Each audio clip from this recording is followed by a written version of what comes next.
Hello students, welcome to Basic Level 60 Days English Course Day 5. இந்த வீடியோவில் simple past tenseல 3 words sentences அதாவது subject verb-க்கு அப்புறம் adjective, adverb, noun and prepositions இந்த 3 words sentences-அ simple past tenseல இங்கிலீஷ்ல எப்படி பேசுறது அப்படிங்கிறது தான் இந்த வீடியோவில் நாம் பார்க்க போகிறோம். ஃபர்ஸ்ட் வந்து subject verb-க்கு அப்புறம் adjective அண்டு சப்ஜெக்ட் வேர்புக்கு அப்புறம் அட்வர்ப் யூஸ் பண்ணி இங்கிலீஷில் எப்படி பேசுறது அப்படிங்கிறத முதலில் பார்க்கலாம் வாங்க. இந்த எக்ஸாம்பிள் சென்டென்சஸை கவனிங்க. கீதா அழகாக இருந்தாள். செகண்ட் சென்டென்ஸை கவனிங்க. கீதா அழகாக பாடினாள். இந்த இரண்டு சென்டென்சஸ்லையும் அழகாக அப்படிங்கிற வேர்டு வந்து காமனாக இருக்கும். அதாவது ஃபர்ஸ்ட் சென்டென்ஸில் இருக்கு இல்லையா, அழகாக அப்படிங்கிற வேர்டு வந்து எதை குறிக்குது அப்படின்னா கீதாவை குறிக்குது. அதாவது கீதாவினுடைய தன்மையை அதிகரித்து சொல்கிறது. அதாவது கீதா அழகாக இருந்தாள் அப்படின்னு கீதாவினுடைய தன்மையை அதிகரித்து சொல்கிறது. அதே இது செகண்ட் சென்டென்ஸில் பாருங்க, அழகாக அப்படின்னு ஒரு வேர்டு இருக்கும். அது எதை குறிக்குது அப்படின்னா கீதாவை குறிக்கவில்லை. அப்போது அதை எதை குறிக்குது அப்படின்னா அந்த பாடினாள் அப்படிங்கிற வேர்டை குறிக்கிறது. நல்லா கவனிச்சுக்கோங்க.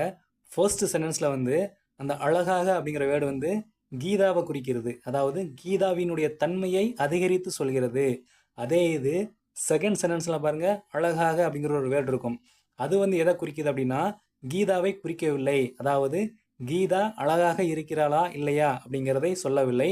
அதற்கு பதிலாக கீதாவினுடைய பாட்டு வந்து அழகாக இருந்தது அப்படின்னு சொல்கிறது. இப்போ இங்கிலீஷில் வந்து இந்த அழகாக அப்படிங்கிற மீனிங் தரக்கூடிய 2 வேர்ட்ஸ் இங்கிலீஷில் இருக்கிறது. அதாவது பியூட்டிஃபுல் அண்ட் பியூட்டிஃபுல்லி. இந்த மாதிரி அழகாக அப்படிங்கிற மீனிங் தரக்கூடிய 2 வேர்ட்ஸ் இங்கிலீஷில் இருக்கிறது. ஃபர்ஸ்ட் பியூட்டிஃபுல் அப்படின்னு இருக்கு இல்லையா, அது வந்து என்ன அப்படின்னா அட்ஜெக்டிவ். செகண்ட் வந்து பியூட்டிஃபுல்லி அப்படின்னு இருக்கு இல்லையா, அது வந்து என்ன அப்படின்னா அட்வர்ப். ஓகே, இந்த 2 சென்டென்சஸில் கீதா அப்படிங்கிற வேர்டு இருக்கு இல்லையா, ஃபர்ஸ்டில் வந்து அது வந்து சப்ஜெக்ட். லாஸ்ட்டில் வந்து அதே சென்டென்ஸில் இருந்தாள் அப்படின்னு இருக்கு இல்லையா, அது வந்து என்ன அப்படின்னா வேர்ப்.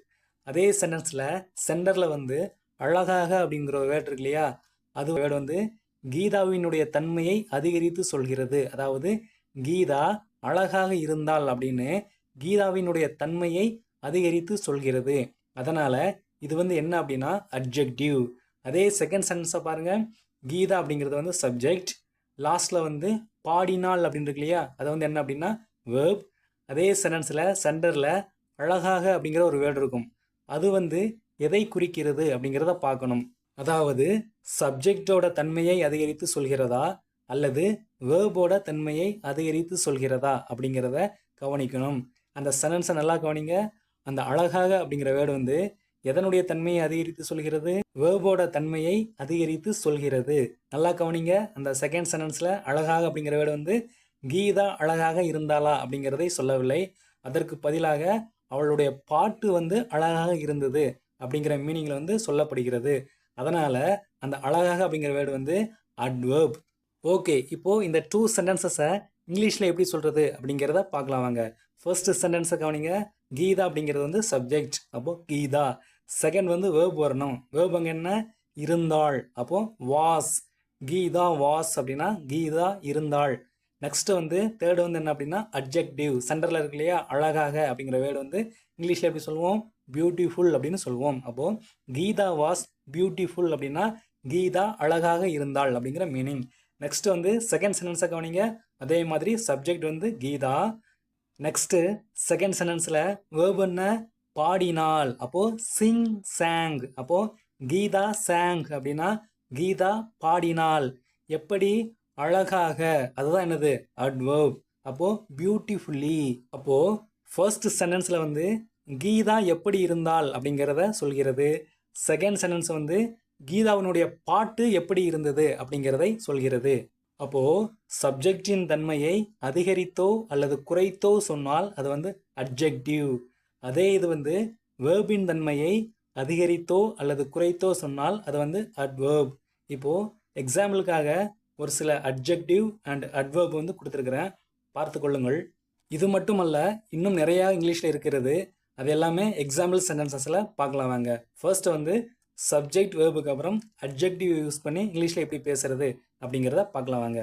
அதாவது சப்ஜெக்ட் வேர்புக்கு அப்புறம் அட்ஜெக்டிவ் யூஸ் பண்ணி இங்கிலீஷில் பேசும் பொழுது நாம் வந்து எந்த மாதிரியான வேர்ப்ஸ் வந்து யூஸ் பண்ணுவோம் அப்படின்னா லிங்கிங் வேர்ப்ஸ் தான் யூஸ் பண்ணுவோம். அதாவது வாஸ் வேர் அப்படின்னு சொல்லக்கூடிய 2 வகையான லிங்கிங் வேர்ப்ஸ் தான் 99% வந்து நம்ம இந்த சப்ஜெக்ட் வேர்புக்கு அப்புறம் அட்ஜெக்டிவ் யூஸ் பண்ணி இங்கிலீஷில் பேசும் பொழுது நாம் பயன்படுத்துவோம்.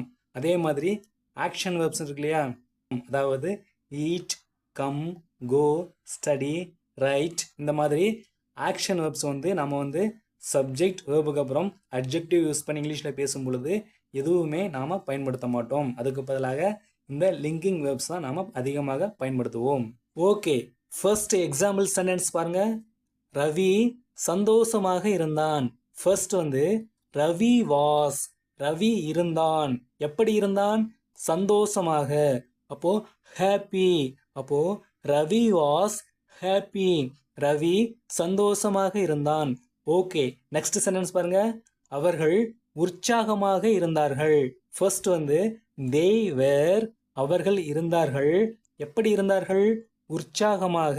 அப்போ excited. அப்போ they were excited, அவர்கள் உற்சாகமாக இருந்தார்கள். ஓகே, நெக்ஸ்ட் எக்ஸாம்பிள் பாருங்க.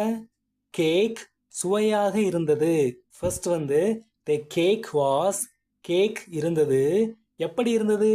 சுவையாக. அப்போ delicious.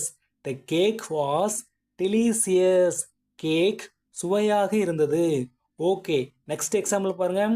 ஆசிரியர் கண்டிப்பானவராக இருந்தார். ஃபர்ஸ்ட் வந்து the teacher was, ஆசிரியர் இருந்தார். எப்படி இருந்தார்? கண்டிப்பானவராக. அப்போ strict. அப்போ the teacher was strict, ஆசிரியர் கண்டிப்பானவராக இருந்தார். ஓகே, நெக்ஸ்ட் எக்ஸாம்பிள் பாருங்க. குழந்தைகள் உற்சாகமாக இருந்தார்கள். ஃபர்ஸ்ட் வந்து the children were, குழந்தைகள் இருந்தார்கள். எப்படி இருந்தார்கள்? உற்சாகமாக. அப்போ cheerful. அப்போ the children were cheerful, குழந்தைகள் உற்சாகமாக இருந்தார்கள். ஓகே, நெக்ஸ்ட் எக்ஸாம்பிள் பாருங்க. அவனுடைய விளக்கம் தெளிவாக இருந்தது. ஃபர்ஸ்ட் வந்து his explanation was, அவனுடைய விளக்கம் இருந்தது. எப்படி இருந்தது? தெளிவாக. அப்போ clear. அப்போ his explanation was clear, அவனுடைய விளக்கம் தெளிவாக இருந்தது. ஓகே, நெக்ஸ்ட் எக்ஸாம்பிள் பாருங்க. வீடு பெரியதாக இருந்தது. ஃபர்ஸ்ட் வந்து the house was, வீடு இருந்தது. எப்படி இருந்தது? பெரியதாக. அப்போ big. அப்போ the house was big, வீடு பெரியதாக இருந்தது. ஓகே, நெக்ஸ்ட் எக்ஸாம்பிள் பாருங்க. நான் பசியாக இருந்தேன். ஃபர்ஸ்ட் வந்து I was, நான் இருந்தேன். எப்படி இருந்தேன்? பசியாக. அப்போ hungry. அப்போ I was hungry, நான் பசியாக இருந்தேன். ஓகே, நெக்ஸ்ட் எக்ஸாம்பிள் பாருங்க. மாணவர்கள் ஆர்வமாக இருந்தார்கள். ஃபர்ஸ்ட் வந்து the students were, மாணவர்கள் இருந்தார்கள். எப்படி இருந்தார்கள்? ஆர்வமாக. அப்போ eager. அப்போ the students were eager, மாணவர்கள் ஆர்வமாக இருந்தார்கள். ஓகே, நெக்ஸ்ட் எக்ஸாம்பிள் பாருங்க. எக்ஸாம் எளிதாக இருந்தது. ஃபர்ஸ்ட் வந்து the exam was, எக்ஸாம் இருந்தது. எப்படி இருந்தது? எளிதாக. அப்போ easy. அப்போ the exam was easy, exam எளிதாக இருந்தது. ஓகே, நெக்ஸ்ட் எக்ஸாம்பிள் பாருங்க. அவளுடைய கூந்தல் நீளமாக இருந்தது. ஃபர்ஸ்ட் வந்து her hair was, அவளுடைய கூந்தல் இருந்தது. எப்படி இருந்தது? நீளமாக. அப்போ long. அப்போ her hair was long, அவளுடைய கூந்தல் நீளமாக இருந்தது. ஓகே, இதோட ஃபர்ஸ்ட் டைப் வந்து முடிந்து விட்டது.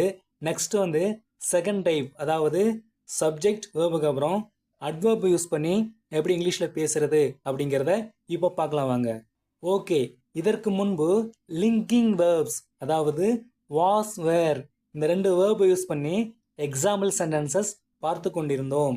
ஆனால் இந்த அட்வர்பை யூஸ் பண்ணி இங்கிலீஷில் பேசும் பொழுது இந்த லிங்கிங் வேர்ப்ஸ் எதுவுமே நாம் பயன்படுத்த மாட்டோம். அதற்கு பதிலாக ஆக்ஷன் வேர்ப்ஸ் தான் நாம் பயன்படுத்துவோம். ஓகே, இப்போ ஃபர்ஸ்ட் எக்ஸாம்பிள் சென்டென்ஸ் பாருங்க. அவன் மெதுவாக ஓடினான். ஃபர்ஸ்ட் வந்து he ran, அவன் ஓடினான். எப்படி ஓடினான்? மெதுவாக. அப்போ slowly. அப்போ he ran slowly, அவன் மெதுவாக ஓடினான். ஓகே, நெக்ஸ்ட் எக்ஸாம்பிள் பாருங்க.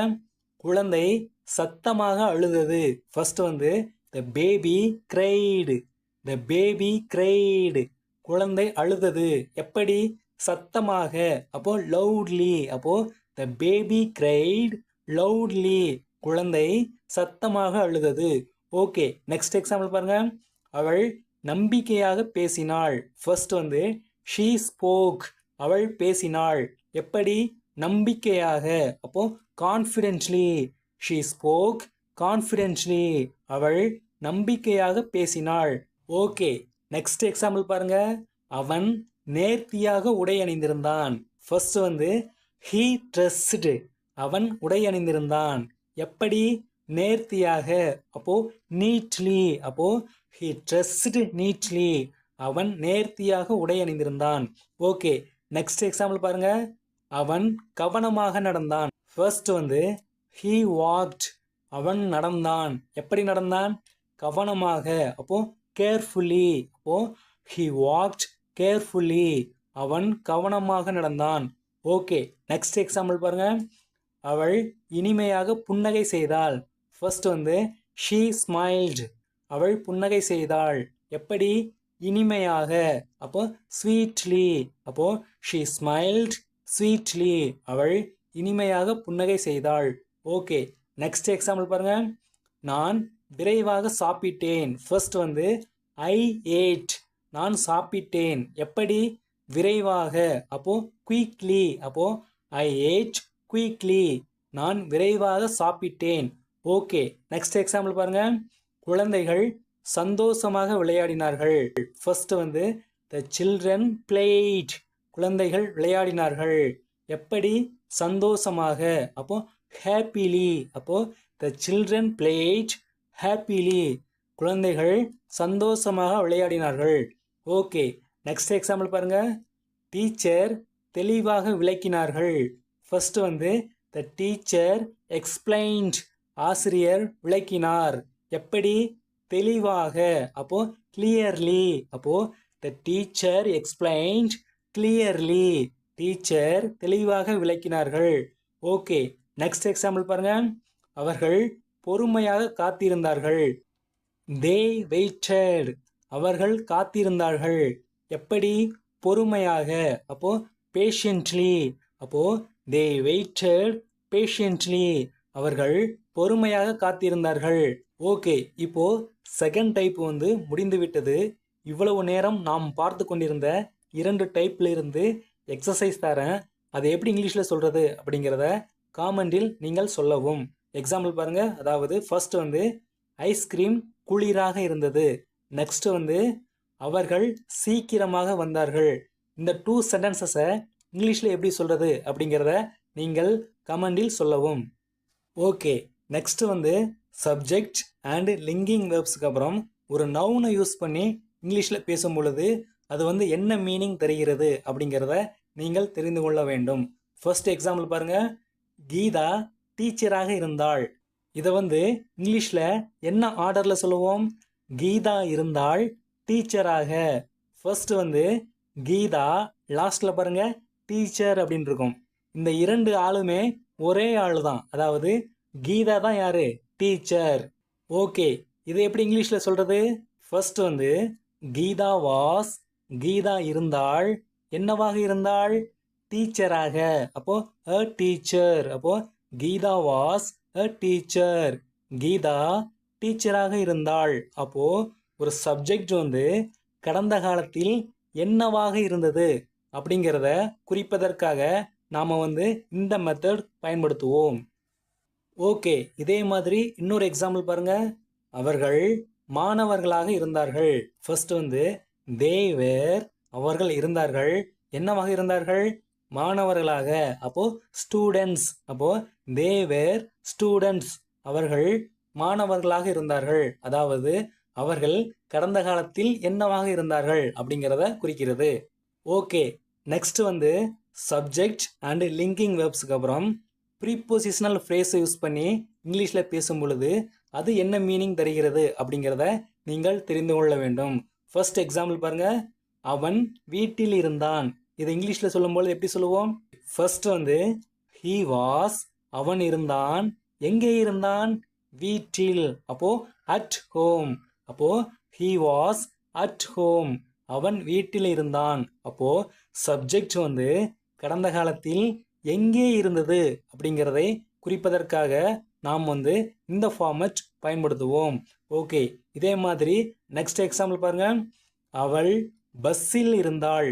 ஃபர்ஸ்ட் வந்து she was, அவள் இருந்தாள். எங்கே இருந்தாள்?